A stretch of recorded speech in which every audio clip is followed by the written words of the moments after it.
Bismillahirrahmanirrahim. Continuons cette chronique sur la vie du prophète Mohammed sallallahu alayhi wa sallam.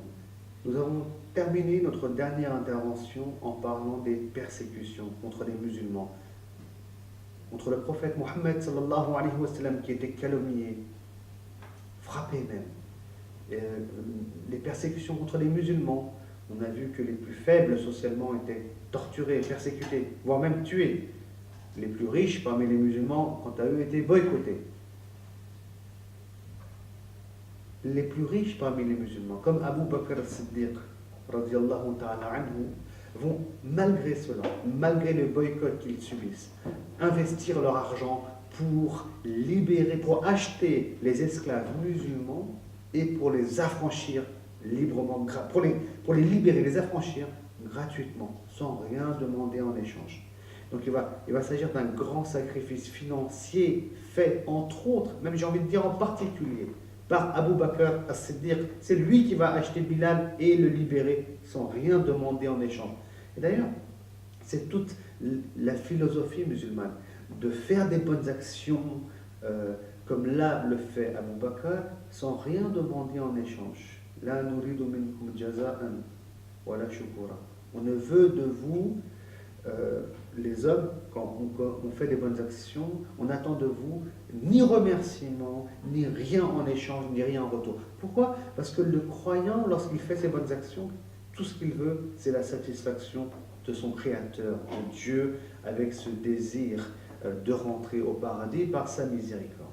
Et c'est comme ça, et sur cette philosophie que les grands compagnons agissaient, que Abu Bakr a tant investi pour acheter des esclaves et ensuite les libérer. Et d'ailleurs ici on pourrait rappeler un beau hadith du prophète sallallahu alayhi wa sallam qui dit: l'image des croyants dans les liens d'amour, de miséricorde et de compassion qui les unissent les uns aux autres est celle d'un corps. Dès que l'un des membres se plaint d'un mal, tout le reste du corps accourt à son secours par la veille et la fièvre.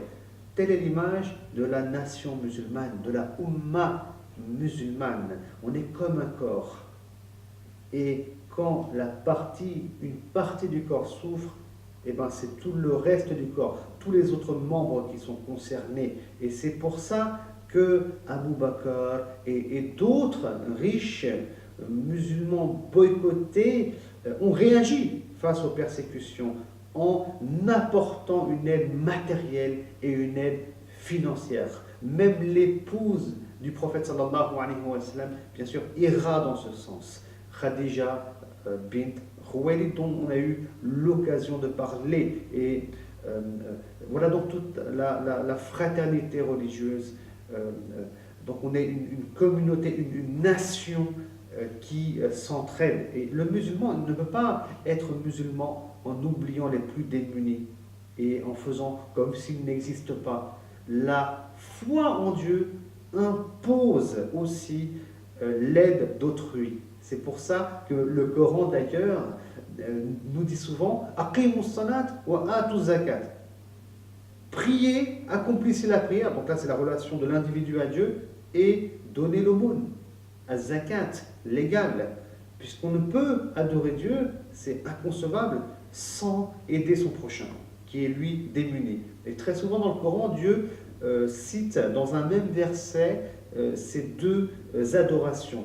Donc, as-salat, la prière, moi, Dieu, et la zakat, moi, et les créatures de Dieu. On peut maintenant aussi se poser la question par rapport à toute cette période de persécution, comment les musulmans ont pu faire pour patienter. Alors, ils ont patienté grâce à l'aide divine, puisque Dieu révélait des versets où il rappelait la patience des prophètes, les histoires des prophètes, ce qu'est le paradis, ce qu'est l'enfer. Et on avait aussi le prophète, sallallahu alayhi wa sallam, qui parfois annonçait la future victoire des musulmans, comme dans le verset 171 de la sourate 37, lorsque Dieu dit « Notre parole a déjà été effectivement donnée à nos serviteurs les messagers, et c'est sûrement à eux qu'on donnera la victoire. » Donc ils savent déjà, grâce à la révélation, que la victoire reviendra aux musulmans. Bon, ça, bien sûr, ils ne le voient pas dans leur quotidien puisqu'ils sont persécutés. Ils le verront plus tard de manière claire lors de la prise de la Mecque. Donc on a un encouragement de Dieu à travers le Coran. Et d'ailleurs, le musulman, lorsqu'il vit dans un contexte où il se sent agressé et persécuté, ben, il est nécessaire que lui aussi retourne au Coran pour qu'il ressente ce soutien d'Allah subhanahu wa ta'ala. Un sage disait, lorsque tu veux parler à Dieu, alors fais la prière. Et lorsque tu veux que c'est Dieu qui te parle, alors lis le Coran. Peut-être un conseil que je peux donner ici à mes auditeurs. Pourquoi donc et comment ils ont pu patienter face aux persécutions? C'est aussi grâce à leur foi en l'au-delà. Et ils ont compris, grâce à l'enseignement prophétique, que la vie dans l'au-delà, c'était la chose la plus importante. Et ils avaient aussi un grand respect et un grand amour envers le prophète sallallahu alayhi wa sallam. Ils étaient prêts à mourir pour sauver la vie du messager de Dieu sallallahu alayhi wa sallam. Alors, pendant cette période mécoise de persécution qui dure 10 ans au moins, c'est-à-dire jusqu'à l'Hégire, il faut savoir qu'il va y avoir beaucoup de tentatives où on va vouloir acheter le prophète sallallahu alayhi wa sallam pour le faire taire. Donc on va lui proposer des femmes, on va lui proposer tout l'argent du monde, on va même lui proposer le pouvoir de faire de lui un roi. Mais le prophète sallallahu alayhi wa sallam refuse, et refusera toujours. C'est très intéressant de s'arrêter dessus. Le messager de Dieu jamais changera. Il était humble, il restera humble et il mourra humble. Il était pauvre, il mangeait avec les démunis, la nourriture des démunis, et il est mort pauvre. Alors qu'il avait la puissance, la gloire, la richesse entre les mains. Pour rappel, le prophète sallallahu alayhi wa sallam, alors qu'il était dans les affres de la mort, donc c'est la veille de sa mort, son épouse Aïcha, elle n'avait même pas assez d'huile à mettre dans la lanterne pour maintenir la lumière dans la pièce où se trouvait le messager de Dieu. Elle a dû aller frapper chez les voisins pour demander un peu d'huile.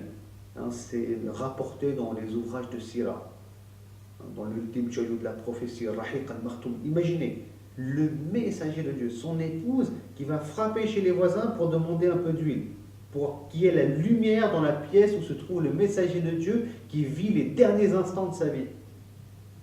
Le messager, jamais il n'a voulu le pouvoir, jamais il a voulu l'argent, jamais il a voulu les biens de ce monde.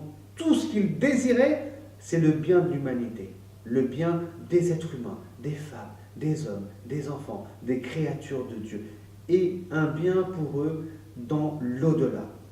Qu'ils aient foi en Allah et qu'ils finissent leur jour au paradis. Et tel doit être le comportement de tout musulman qui chemine vers Dieu, tout musulman qui souhaite appeler à l'islam, tout musulman, tout prédicateur, tout imam. On a vraiment un très beau modèle ici chez le prophète sallallahu alayhi wa sallam. Donc personne ne pouvait l'acheter. Il est resté comme il est jusqu'à sa mort sallallahu alayhi wa sallam.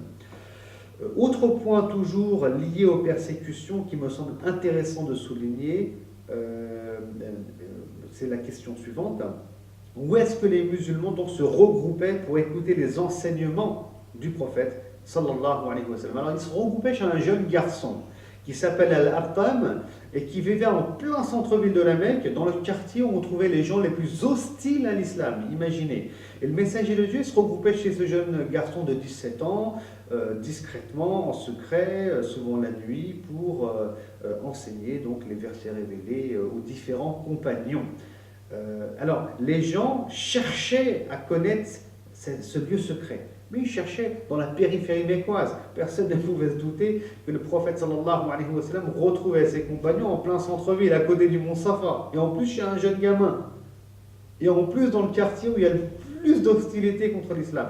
Alors tout ça nous rappelle que le prophète sallallahu alayhi wa sallam c'est quelqu'un d'organisé, d'intelligent. Il sait ce qu'il fait. Et tout est calculé. Rien n'est laissé au hasard.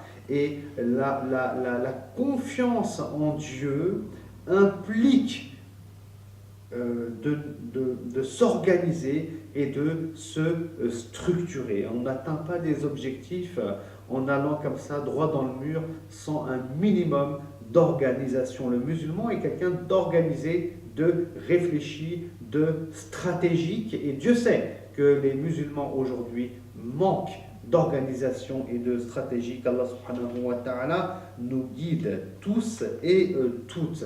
Vers la sixième année de l'Hégire, pardon, de la révélation, il va y avoir deux conversions importantes. La conversion à l'islam de Hamza et